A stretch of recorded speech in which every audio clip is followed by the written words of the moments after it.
Welcome, everyone. Good morning, good afternoon, good evening. Hopefully we'll be able to see all of you if you turn on your cameras, and then if you speak, please let us know who you are, where you're from, and which organization you also work with, so we get an idea of just how broad our reach is. That would help us a lot. Welcome to today's AHRMIO webinar, The Future of Employee Listening, Using AI to Build Trust, Insight, and Impact. And I think what we're doing is we're taking it from a different lens, using our partners WorkBuzz to help us. Before I get into that, though, I just have a couple of announcements. First of all, my name is Gina Paoni. I'm one of the AHRMIO board members. I've been on the board for a couple of years, but been an AHRMIO member for several years, about 20 years. I just retired from the IMF, and previously I was at the World Food Program. So I've had probably an international organization career spanning 26 years, which I'm very proud of. And, still dedicating my time to making sure that the HR function, OD function, which I'm very fond of, is growing. And we're building the capabilities of HR professionals, OD professionals, anybody who wants to work in this space of people, which I think is the most important space that we can work in organizations. So a couple of AHRMIO just I guess, publicity advertisements to remind you. We have an ROI Institute training coming up in New York, sponsored by UNFPA. We're so happy to partner with Jack Phillips and Patty Phillips, who have grown the ROI Institute probably more than 25 years ago. To where it is today, and really about building capability, not only in measuring learning programs, but also if you've kept up with the ROI Institute, they really are at the forefront of researching everything that touches an organization like we are in AHRMIO. So the partnership is very, very strong. We still have spaces, and so if you're interested in taking this training, it's a week-long certification. We ask you to bring a project, so it's real life, and when you go back to the office, you have some tangible, practical information to share with the organization on measuring the effectiveness and the value of whatever the project is delivering. So huge call out if you want to join us in New York. Please contact Leslie or I. Leslie will put the information in the chat for you if she hasn't already, and you can follow up and take a look at the program. Any questions, please let us know, because we're really excited about this coming up. Also, what we're really looking forward to, of course, is our annual flagship conference that we have coming up in UN City in Copenhagen this year. We're so excited to have UN organizations hosting us and sponsoring us for this, as well as our partners and our sponsors that never leave our side. So it's from the 28th to 30th in Copenhagen at UN City. Lots of good hotels that are reasonably priced in the area. We promise a super agenda, again, focused on people, purpose, and progress.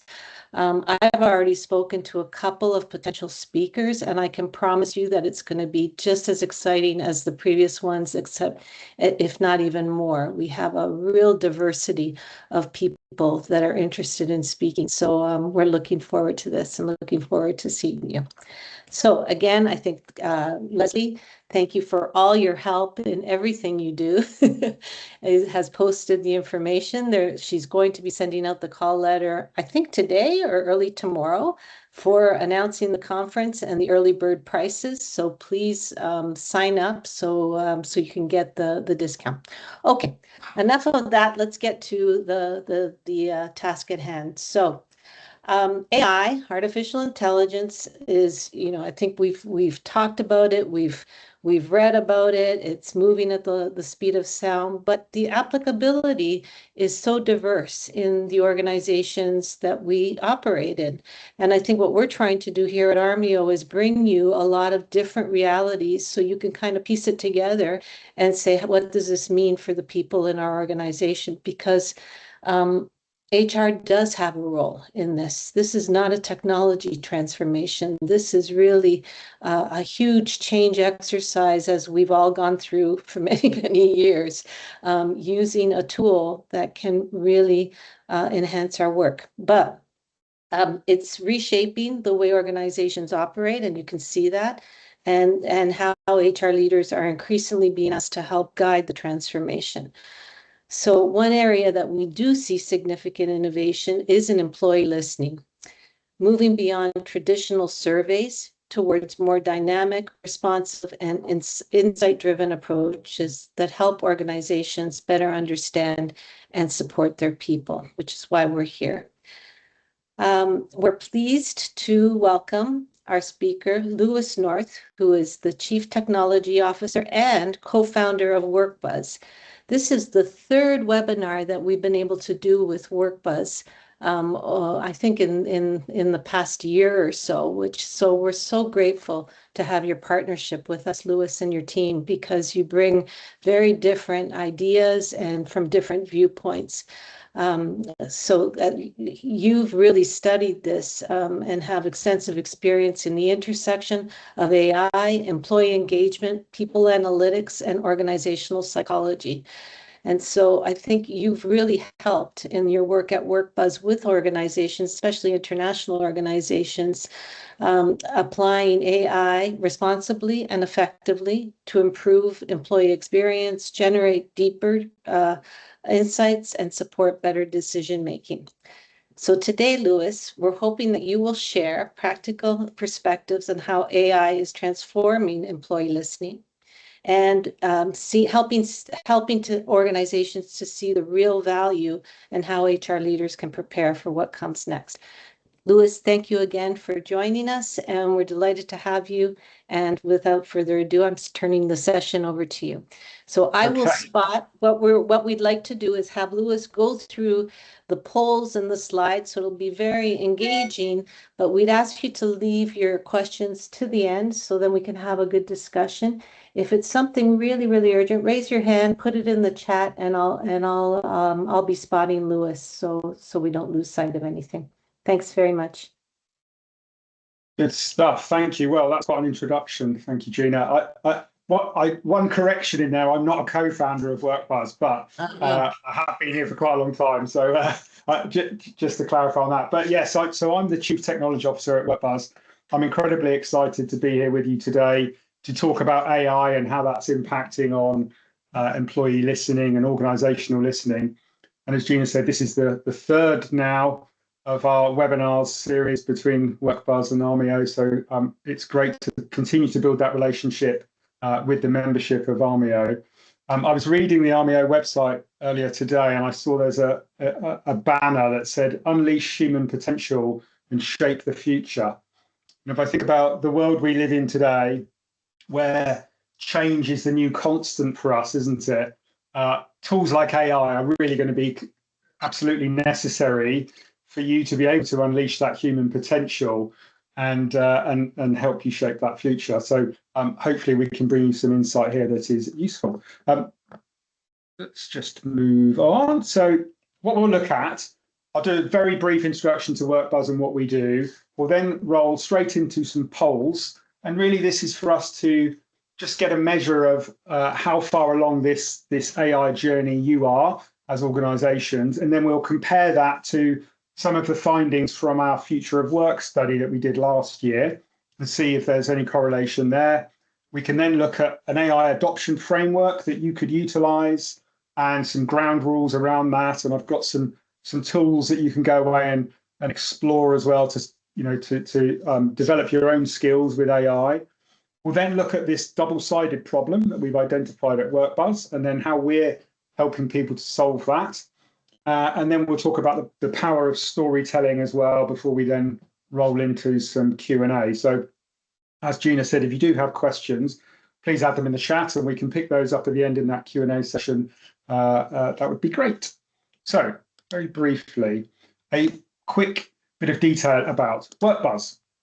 So WorkBuzz is an employee organizational listening platform.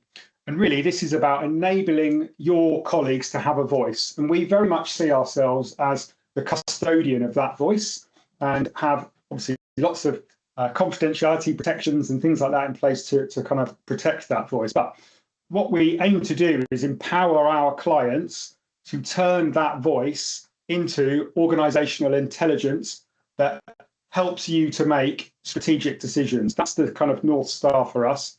But fundamentally, our mission is to have a positive impact on the lives of your colleagues and the people who trust us with their voice. So very briefly, that's what we do at WorkBuzz. Now, I would encourage you to go and check us out on workbuzz.com if you're not aware of us and want to find out a bit more.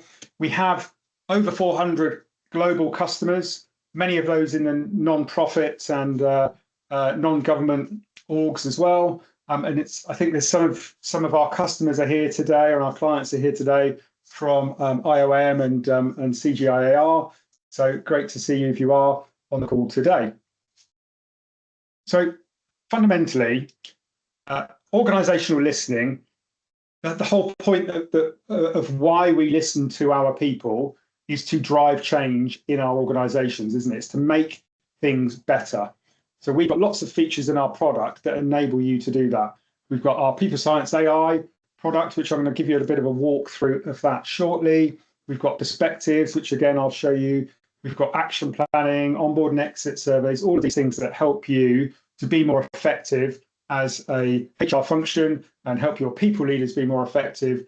And really, it's about helping you demonstrate the strategic impact that HR has on your organizations. So again, if you get a moment, please do go and have a look at workbuzz.com.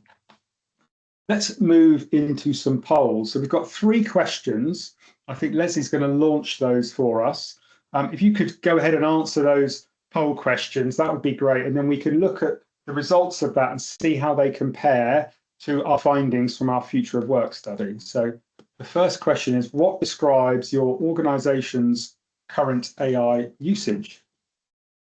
And it's a multiple choice.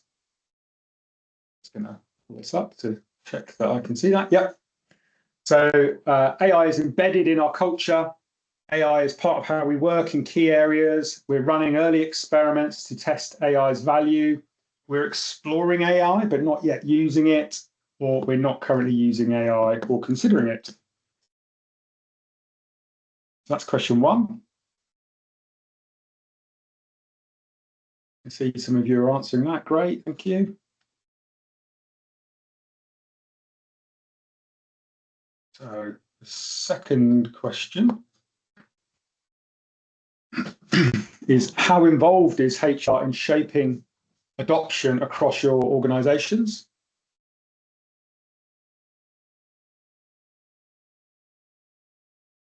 And the options there are leading the charge, collaborating with other functions, providing support only, minimally involved, or not involved at all.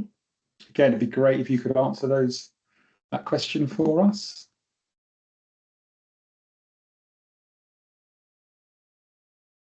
Thank you to those of you who've answered the first one. Good to see that. And then a final question. For employee surveys, what problems are you using AI to solve? And the options there are analysing comments and detecting underlying sentiment, providing personalised insights for managers, spotting emerging trends and patterns across departments and demographics, action planning assistance, or predictive analytics, or not yet.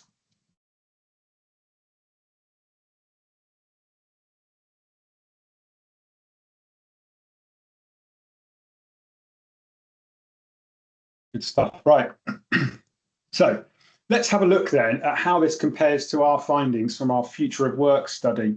So this is a report that we conducted last year and was published towards November, I think, last year. And it's about exploring what's going on in the world of work, what's changing. And obviously, as I said at the beginning, the pace of change is faster than ever, isn't it? And change is the new normal, and seeing how that's impacting HR. You can download this report from WorkBuzz. If you just search in your favorite search engine, WorkBuzz Future of Work 2026, I'm sure that will lead you to that. But it's particularly interesting. It's not only about AI, but that's a subset of that. So if we have a look at some of the results of that, you'll see that this slide you can see here is representative of that first poll that we did, which is about the adoption of AI.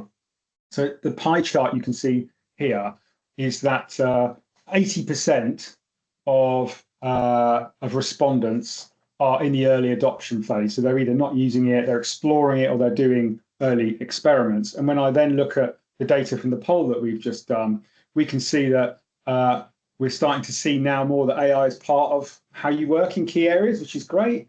I think what did we had AI as part of how we work in key areas is yellow, was 19% towards the end of last year. So again, the pace of change here is meaning that this is starting to change now based on that data. So that's great. And you can see that some of the barriers to organizations adopting AI are that it's around compliance and it's around the risks involved with it. So there's definitely an appetite to use AI, and you can see the value in it. And as these tools get more and more prevalent and more and more capable, we can all see the value in that. And it's about the risks and the compliance that's holding us back. I think for lots of organization, the governance piece is not keeping pace with the demand or the capabilities of the technology. And what we have seen is that there's lots of shadow AI usage happening.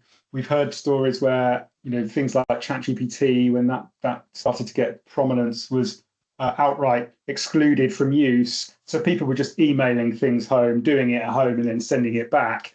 So this kind of shadow IT usage was happening. But it's good to see that some of that is starting to change. If you're 38% of you now are running experiments, and 38 are adopting that key ways of working. So this is about the impact that the HR function has on adopting AI. And you can see here on this first bar chart of how involved is HR in shaping adoption. And 36% are collaborating with other functions, but 58% were not involved or supporting minimally.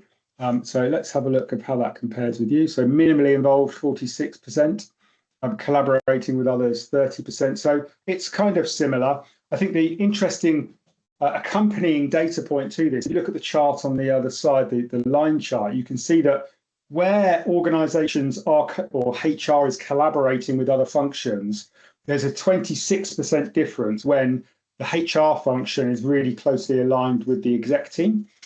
So where they're not aligned, obviously it's 26% less are collaborating with others. And again, you can see that where you're minimally involved, there's a 21-point gap between the alignment of the HR team and the executive function as well. So interesting, and that kind of mirrors where we are today for that question from the poll results we see here.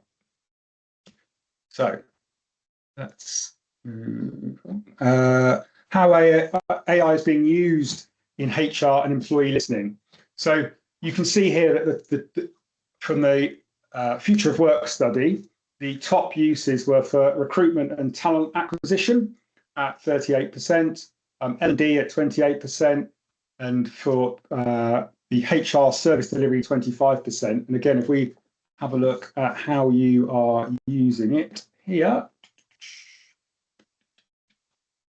we can see that lots of you are not currently using AI, 41%, but you're analysing comments and detecting underlying sentiments, which is great, and that's 33% of you.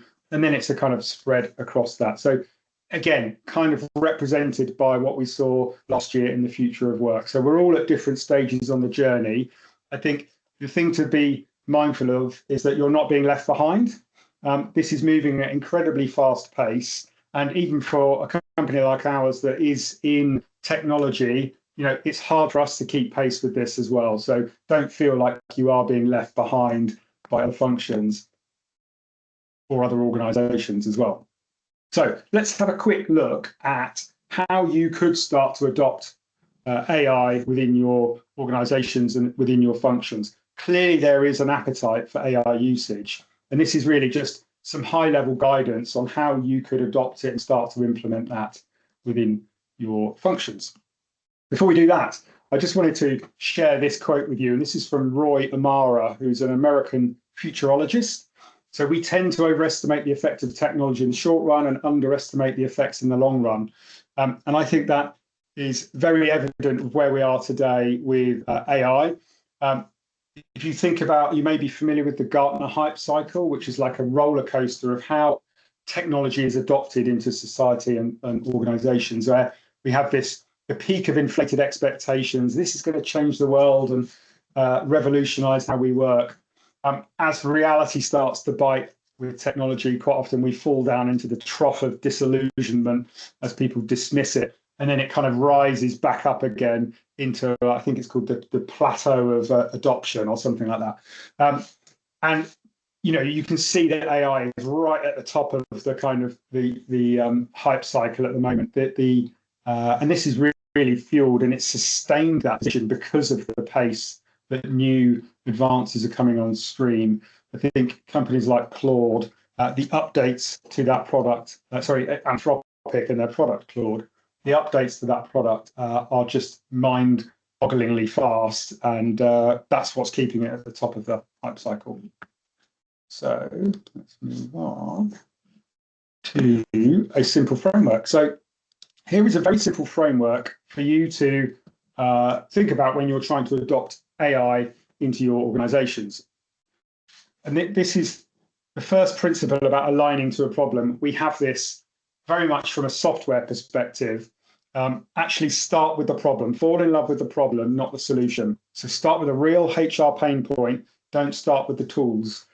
Identify areas, workflows, pain points in your function that could benefit from some introduction of AI or some automation. So start with the problem, do your impact and risk checks, make sure that you're not leaking any personally identifiable information, that any tooling that you're using isn't sending data across regions, which is particularly important if you're in the EU and GDPR, that it's going to uphold your ethical principles and not introduce a lot of bias into your processes as well. And crucially, that you can explain the decisions that are being made and how AI is helping you to make those decisions. Again, start with a minimal viable pilot. So start very small, low cost, something that you can measure. You have to be able to measure the impact of this, have good guardrails around it, and then go ahead and kind of do that pilot. Throughout this process, make sure you're taking your stakeholders with you. We've seen this lots of times where you get to the late stages and IT and governance haven't been involved, or quite a lot of organizations now will have like an AI task force who want to get involved in these things. Make sure you're bringing them on the journey with you. Once you've got all of that in place, then you can start to roll it out at scale from there on afterwards. So if I was to give you an example of how that may look. So this may be something that's very familiar to lots of you, is a global health NGO struggles with long recruitment cycles, especially for field roles in East Africa and Southeast Asia. Hiring managers receive hundreds of CVs and are struggling to shortlist efficiently. And by the time you've shortlisted those candidates, the good ones have already found a role somewhere else. So you're missing out on that top talent.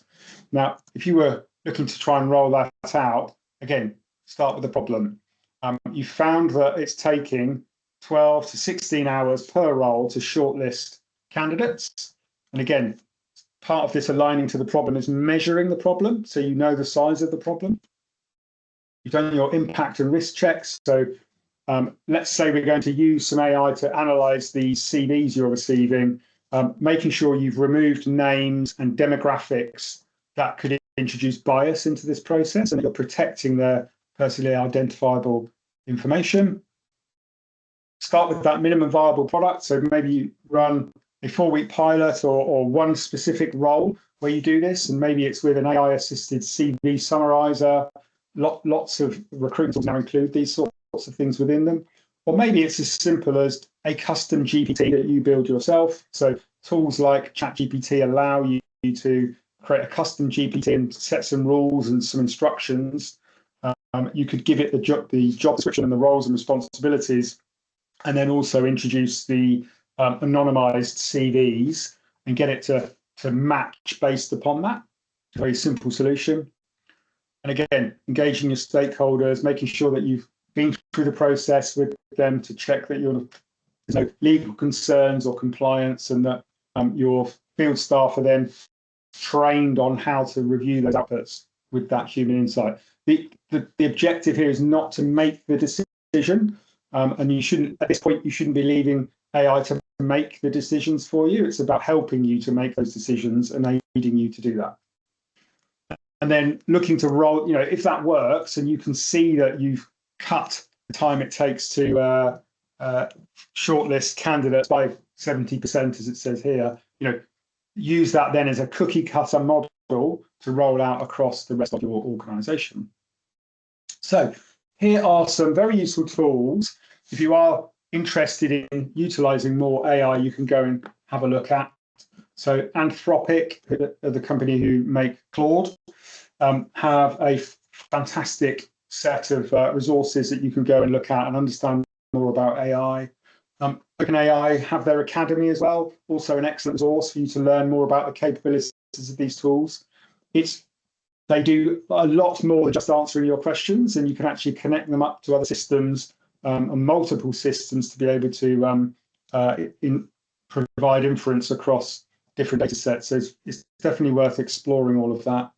Coursive have some mixed media courses as well that you can participate in, and that's a good place to go and start your learning as well. And there's a few others on there. Of course, I've added workbuzz.com as well to if you are looking for support with employee listening and using AI to help you to do that. So let's talk about the double-sided problem that we've identified. And this is after our many hours of expertise. I think we've calculated this to be a combined million hours of expertise across our organization. We've identified this double-sided problem where people leaders are often promoted into a role. We've all heard of the accidental manager, haven't we? Where they're promoted into a role. They quite often don't have the experience or the expertise to be particularly good people leaders, particularly when it comes to analysing employee survey data and things like that. They're quite often overwhelmed by that amount of data. They probably don't really understand the importance of listening to their people and their teams. And they're trying to fit all of this in around their day jobs, of which we're all more stretched than ever, aren't we, at the moment? So they're looking to HR to try and support them with that and give them that guidance and really be that coach for them to say, like, help me understand how I make sense of these data points that we're gathering through our kind of survey experience. And what we know is that HR teams are getting smaller than ever, and you're being expected to do more with less. You're in demand across all of the organization. And things like the AI transformation may well be falling at your door as well. So you're being asked to do ever increasing amounts of work with fewer people. So you're not able to provide that support to the people leaders in your business. And this is where this creates this gap in the middle, this double-sided problem. So this is why we developed People Science AI, with a view that we believe that every line manager deserves that coach. They need that reassurance and that assistance to help them understand what this data is telling them. So let me give you a quick example of this. If you were to say, we know that we've got high turnover in our field-based teams, and you want to get under the hood of why that's happening.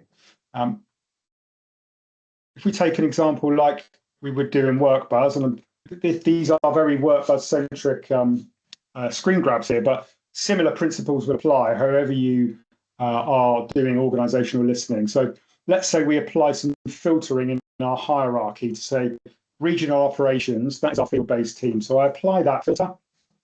And then I look at our engagement scores. So we use the Say, Stay, Strive model of engagement. And I'm looking here at the intent to stay question. I would stay working at the company even if a comparable job is available elsewhere. So we've applied that regional operations filter, and you can see that that is down 33% since the last time that question was asked. And that when compared to the rest of the organisation, it's down 18 as well. So there's certainly something in there around an intent to, or the lack of intent to stay in the organisation. Now, you may apply some more cross-filtering, and let's have a look at tenure and see how that impacts it. And again, you can see after 12 months, there's a greater, or there's less intent to stay in the organisation after 12 months. So more people are thinking of leaving the organisation. So it suggests that there's a disconnect there after 12 months and a disillusionment. Now, you may then have a look at, this is a conditional question. So where people have said they intend to leave the organisation, then they would get a question like this. So a deeper dive on that. So I don't have opportunities to grow or advance, or I want to try something new. So we're starting to get a feel for why people are considering leaving. You may then want to go and look at open comments and look at all of the open comments of the people who have expressed an intent to leave. So you can see not enough time to get things done, we're understaffed, and lack of career progression in my role.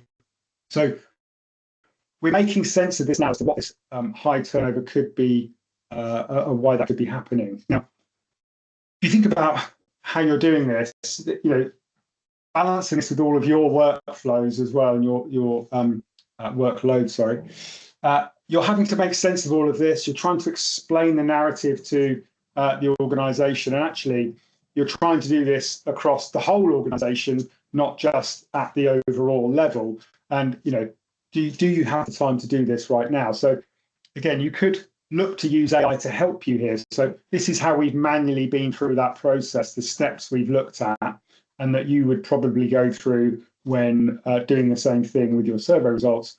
And you could use AI, and I've put an LLM in here just for reference, so a large language model like GPT or Copilot or Claude. So you could use that to generate some summaries of your results, and you could get it to identify trends for you and things like that. You could look for recurring themes in comments and look at sentiment of comments. That may help you to make sense of that data. You could also use tools like Canva, for example, that we shared earlier, that would help you to create that exact presentation around it. What I would say is that you do need to make sure you're being mindful about data and that you're protecting privacy. And I think you've still got to kind of tell the story around it, which is quite difficult. Actually, if you're trying to do that across the whole company and the whole organization, you're doing this 20 times. So you've not really solved the double-sided problem. You've solved it at the overall level for the exec team and the leadership team to see. So that's why we've developed this People Science AI product. And it does this at scale, and it will look at all of your survey results up and down the organization. And for every line manager, they can have access to summarization of what the survey results are telling us, but not only just summarization, it looks for demographic trends and the real drivers of engagement as well. So it uses our engagement scores and the impact on engagement measure to identify questions that actually have the greatest impacts on engagement. It pulls out focus areas and recommended actions for your managers as well. And we've recently added a feature called headlines, which is great for those low experienced managers, where it actually you don't have all of the data and all of the reporting that goes with it. You just get told what it all means, the importance of listening, and how the team's feeling, what's changed since last time, and those recommended focus areas. So it's great for those kind of low experience environments. Now, what we've also added is a new feature, and this is really aimed at helping you to get alignment with your exec teams so they really understand the impact of those strategic choices they're making on the people on the ground. And it's a way of boosting your staff trust as well in employee listening, because they start to understand that their voice is being heard. And that is a product that we call Perspectives. Now, if I rewind to the genesis of this, it's about the power of storytelling. If you think about information that's shared through generations, and the most important truths that we know through history, these are told through stories, aren't they? They're told through stories because stories stick with us better than raw data ever can. They make more information clearer, they make it more memorable, more meaningful, and it's a key for kind of our social and communication processes that make these things stick. There's a cognitive psychologist called Jerome Bruner. His study showed that storytelling or information shared through storytelling is 22 times more likely to be remembered than just the raw data. And this is evidenced again by a study by Princeton University, where they discovered this phenomenon called neural coupling, where they had two people, one person telling a story, one person listening to a story, and both of them had brain function or brain activity monitoring on. And the person listening to the story, their brain lit up in exactly the same way as the person telling the story. So we literally feel the story that we're being told. So I don't think we should underestimate the power of storytelling. And when we look across LinkedIn and other tools like that, we can see how important storytelling is. And we're hearing that a lot now. Now, I put this to the test. I asked ChatGPT, what's the greatest story ever told? And it said to me, it's the moon landings. Now, I'm a technologist, and I would probably tend to agree that that is one of the greatest stories ever told. But if you think about that story, you're not remembering what year it was, how tall Saturn V rocket was, how much thrust they needed, how expensive it was, how long it took. What you remember is JFK saying, we choose to go to the moon and do these other things, not because they're easy, but because they're hard. And you remember Neil Armstrong and his famous quote. You're remembering the stories around it. We're not remembering those statistics. I think Brené Brown encapsulates this much more eloquently than I can with stories are data with a soul, which I think is a lovely way to think about it. So we understand the why behind stories, and that is why we've developed Perspectives. And this is about transforming individual voices into a clear, authentic narrative of what it feels to be a member of your team, a member of your organization, and it's about the lived truths of those people and conveying that up and down throughout the organization. And it allows you to make fast decisions and have actionable insight that you can then go away and have these meaningful conversations with your exec teams. And again, it's about building trust with your people and boosting those participation rates and that kind of thing. So I'm going to introduce you to Perspectives and show you an example here. And this is a kind of an extract of that. Now, one of the ways we've done this is we're using avatars to tell these stories. We can make these avatars look, feel, sound, act like anybody effectively. But the important piece here is not only the story that they tell, but it's making sure you have that discussion with the people that the story is about, up and down the organization, and you use that as a mechanism to drive change. So I'm going to press play and we'll have a little listen to this. Hello, I've been working for the organization for several years, so thought I'd give you an honest picture. The truth is, it's a mixed bag, genuine positives, but also real challenges we're grappling with.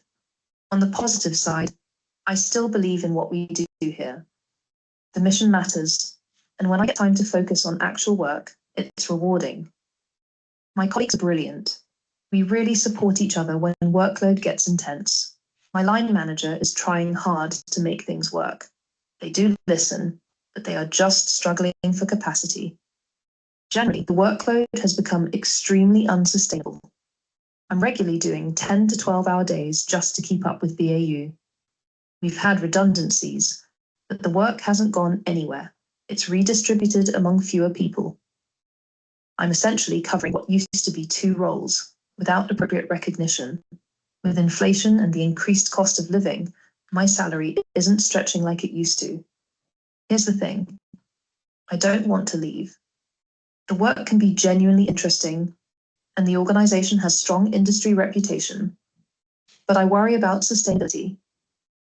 What I would like to see is realistic deadlines, proper support during system changes, and acknowledgement that quality work takes time. I'm cautiously optimistic things will improve. There are signs leadership is listening. It's just whether changes come fast enough. So there you go. That's an example of a perspective from our platform. And again, we can make the visualization and the sound and the voice different for different organizations, but also for different departments within the organization as well. So we call those custom avatars. The important bit is it's pulling out those discussion points. These are the things that you share the video, let people watch it, and then go and have a discussion with them around those key discussion points. And that is a real enabler for you to drive change. Now, we've run this on our own employees, and actually when you see it with your own data and you think, God, that really does sound like our people, it's really, really powerful. And it's really been a great success for us, and lots of clients are using this now because you can tell those authentic stories. Now, what we believe with these is what makes these really successful is two things: context and authenticity. The context piece, this is so important when working with AI, is giving it context over the data it's receiving. So built into our platform, we're able to provide context about the organization. And this is so important on a platform like ours, where we are supporting lots of different organizations, different shapes and sizes and structures. So trying to make sense of all of that, we can provide that context to the AI. We can look at the pulse by pulse changes within the organization as well. We know that organizations are living beings, aren't they? And that things change between your pulse surveys. So we're able to provide that additional information. You know, maybe there's a merger or an acquisition or something, and that's going to impact the survey results. So all of that can be added. We also then want them to feel authentic. And to do that, they have to look and feel and sound like your people. So we take all of your open comments and we use that as a way to create a tone of voice, a language style, along with the context provided around the organization and acronyms and all of that, to be able to make those perspectives truly sound like your people. To give you an example, we had one client who is a food production company, and they specifically wanted somebody on a production line with a Eastern European accent. So we were able to deliver that for them so that it sounded authentic. I think another crucial point here is about honesty and then being balanced. And actually, you shouldn't be sugarcoating the feedback you're getting. If you think about Radical Candor and Kim Scott's book, you know, this flows both ways. And sometimes you have to hear the uncomfortable truths. And actually, if your colleagues and your employees see that you're hearing that, you know, that builds trust in the listening process and really helps to elevate that conversation. So they're we think, are key to the success of this product and the success of listening and making sure that your employees and your colleagues and volunteers really hear that you're hearing their voice and you're taking action. So I think that brings me to a close on there. Thank you for listening. Thank you, Lewis. What a super thought-provoking presentation. You know, I think, you know, right at the end, I really felt that all of it came together as far as how we do transformation in an organization. You know, is kind of, it's not just about meeting people where they are, but even if it's the lowest common denominator, and I don't mean that in a negative way, I mean getting to understand people and listening to your staff before the change process can even start, right? Because in order to have a successful change or transformation, you really need to get, you really need to understand where people are. And if you don't have that, then it's hard to even go the next step. So super, super insightful as far as another application of how we can use AI in our organizations to create that culture and move forward with change. So thank you so much. I think hopefully we've sparked insights and some discussion and any questions. So I open up to the floor. Please turn on your cameras so we can see how beautiful you are on this great sunny day. And please don't be shy. Give us your insights, your thoughts, or even any questions that you have. Just while we're waiting for those to come in, Gina, what I would say as well is I've talked a lot about how we do it at WorkBuzz, but lots of these tools are now available for you to do that. And I think you can get to some good results like that, but it's trying to do that scale as where you use a partner like WorkBuzz. And the tools now are just incredible, the capability of it, and the interaction that you can have with these AI co-pilots now is just amazing. I think we are approaching an age of agents now, where we're seeing lots of different co-pilots and chat agents appearing, and I think I can see all of this kind of converging into one kind of master chat. So there's tooling now where you can connect up different agents and things into one chat, and we may find it's one of the big players like Microsoft Copilot or Gemini and Google or something like that, where that becomes your point of contact with all of these. So it's a fascinating time at the minute to be working with this. And I've been in software for longer than I care to admit, and amongst my peers, we are all just like, what a time to be alive. This stuff is incredible, and it's completely revolutionizing how we do our work, and that is going to have an impact on lots of us, I think. I know there's a lot of fear about it replacing us, but I think actually there's a quote from Sam Altman, isn't there, that's AI won't replace people, but people who know how to use AI will replace people. And whilst you don't have to like Sam Altman's or his moral compass, that is a very true statement. Like if you're recruiting now and you've got two candidates who are identical, but one knows how to use the tooling, there's only one decision to make there, isn't there? As we're waiting for someone to raise their hand, I think I shared this with you as we were preparing. One of the interests I have, and it's because I've worked in this space for so long, leadership, right? And how important leadership is in not only the whole AI conversation, but just even in the applicability of creating the context or creating the psychological safety for staff, employees to be able to share openly and not feel like they're going to be retaliated against. What do you see as kind of the culture that needs to exist in order for leaders to excel at this, to create that psychological safety for staff? And I'd be interested in hearing also for those of you who are embarking on some AI experimentation from an organizational perspective, what are you doing in that space to lead? But Lewis, what do you think? It's a good question, and not all organizations are listening organizations, are they? And I think we're seeing this we've got a new product we've launched called Dialogue, which is a kind of video and voice-based feedback channel, which we're very excited about. And we've done a lot of work around psychological safety of how do you encourage people to not give anonymous feedback and give named feedback in that product. And this is there's no fear of repercussions. And I talked earlier about the double-sided problem in new people leaders.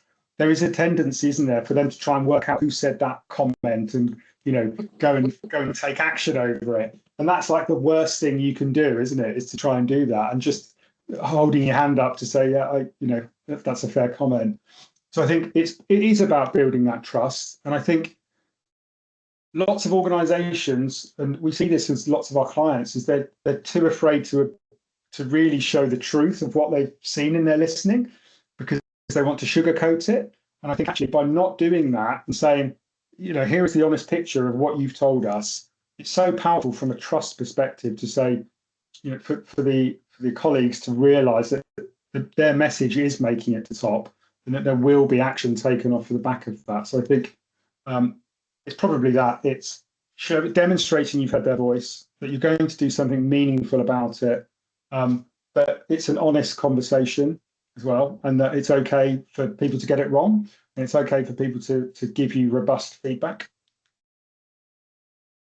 Yeah, that was great. I mean, the video that you showed, I think if I could see everybody's face, I think that represents what's happening in our organizations, right? That's just in all organizations. You know, I remember 20 years ago, we started using doing less with more, or doing more with less, sorry. Doing more with less. And now it's just, you know, part and parcel of how we do our work, and people feeling overstretched. And of course, the geopolitical conditions don't make us feel any safer. So yeah, very, very important to listen to staff and, you know, at least try to meet them where they are and understand, you know, what can be done in the organization, whether it's prioritization, sticking to strategy. It's hard to say no to our membership every time they throw something else at us, but really, as HR professionals, having that conversation with staff and with managers to say this is the reality, you know, and not sugarcoat it. So totally agree. Okay. Yeah. Folks, it's Thursday. I would think that on Monday we would have silence. Georgina, oh, finally, Georgina, thank you. Georgina, please tell us where you're from.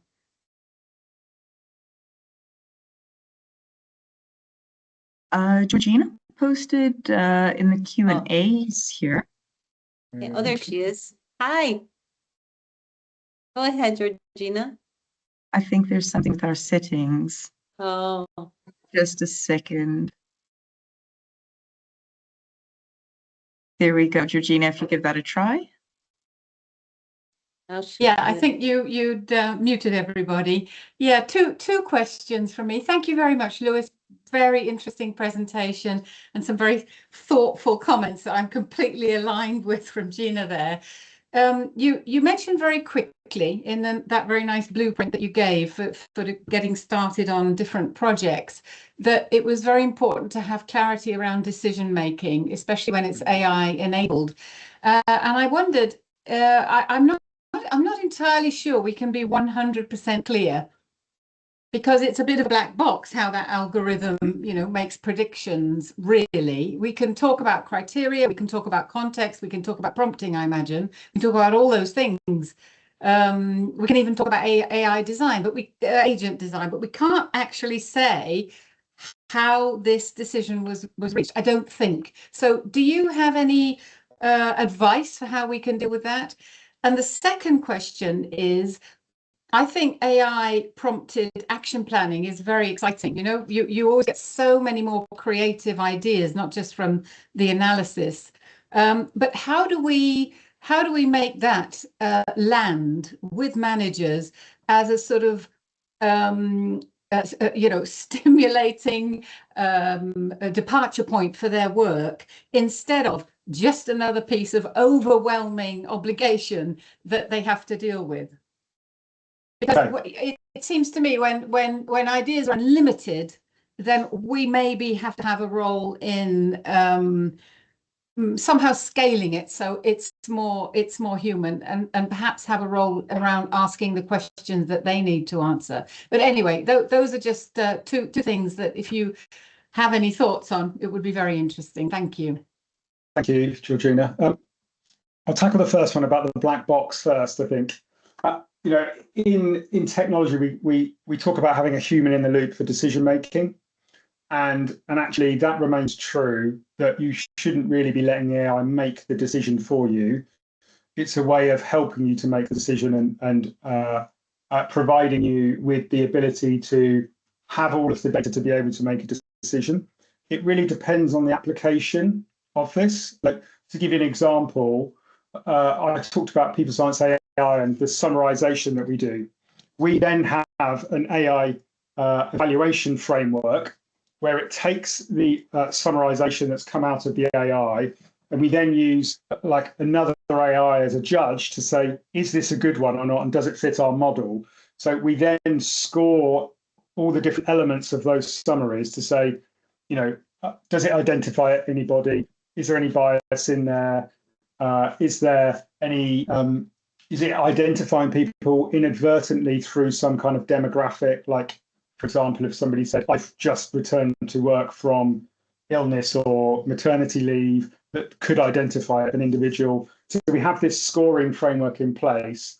And actually, if it doesn't meet that threshold, then a human goes and looks at it as well to say, is this okay? Does it match up with the data in the platform?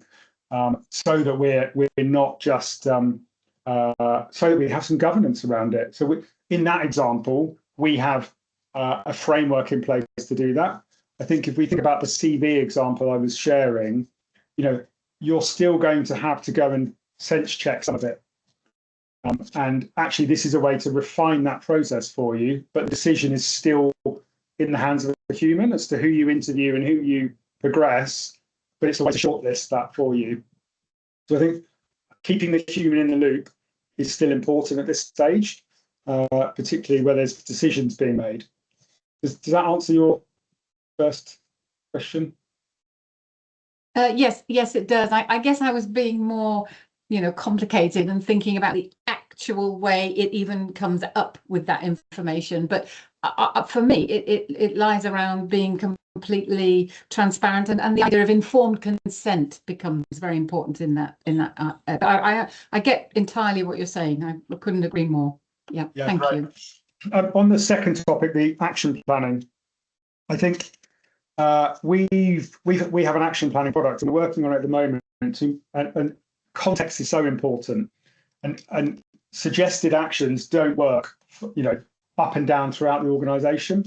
And we've started to see that they need to be more context aware. So they need to understand your role, how you work, what you're doing. If you're out in the field, your relationship with the organisation is very different if you are a remote worker, a field worker who doesn't go to a head office every day, to somebody who is sitting in a desk every day with their team. So it's trying to make sense of all of that to give you the correct suggestions. I think using AI to do that will be really beneficial, and giving it more context around the individuals involved will definitely help you get better suggested actions. So I think that's a key piece there. Really, those suggestions are actually for that line manager, that people leader, to then go and have a conversation with their team and say, here's the results of the survey and are listening. Here's some suggestions on how we can improve these survey results. And it's about having that conversation. How do we implement this? What's the best way to do this in our environment? Does that make sense? Yeah, absolutely. Thank you. Thank you, Georgina, for your questions. Okay, so we've hit the top of the hour. And so, I think, again, thank you, Lewis, and thank you, WorkBuzz, for being with us. I think this has been a really, really insightful and thought-provoking discussion and presentation. So thank you again, Lewis, to you and the team for pulling this together. I think there's so many words that come to mind, and I said leadership, I said psychological safety, of course, AI is the context, but this is also about driving inclusion, belonging, listening, kind of almost getting back to the basics. It's the staff that make the organization, and how do we really listen to them in these times of, chaos, crisis, and overwork and competing priorities. So, creating the environment that allows you to adapt to this whole change that's happening in organizations, and it's not going to stop. It's just going faster and faster, as you said. So, yeah, I think thank you. That's a very good observation. And I'll just quickly touch on, we've been talking about our own AI transformation, and how we're talking about this isn't a technology transformation. It's an organizational change process. And actually what we're trying to do is take away lots of the repetitive tasks and automate those to give our people more time to do things that only humans can do, show empathy to our clients, to our customers, have conversations. Like, it's the same across the HR function, isn't it? If we can automate lots of these processes, it allows you to have more time to care about people, to have discussions, to do all of that important things that only humans can do. Exactly. Thank you, Lewis. The humanity of it.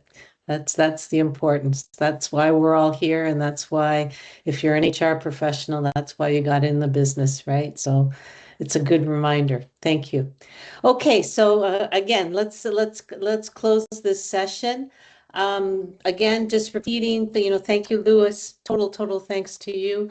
ROI training, huge discount available from our partner, our Jack and Patty Phillips. We look forward to welcoming you in New York. Please don't hesitate to reach out if you need more information. It's June 22nd to 26th, so a few weeks away to help you plan, but well worth looking into. I think I took this certification about 25 years ago, and it really changed the way I approached my HR work, especially in talent management and in engagement and inclusion and belonging. And then, of course, another plug for what's coming out today from Leslie is our call to action for our conference in Copenhagen. Looking forward to seeing you in Copenhagen, beautiful city. I went to a UN conference many years ago there, and I'm so happy to return. So we look forward to seeing you there, September 28th to the 30th. Sign up, early bird discount. Don't miss it. We're very happy to welcome you. Okay, so I think that's going to close. I don't think we have any webinars planned coming forward as we focus on planning for the conference, but please send us any insights, any questions that you have. We're always willing to chat with you. Again, enjoy the rest of your day or your evening, and thank you again, Lewis.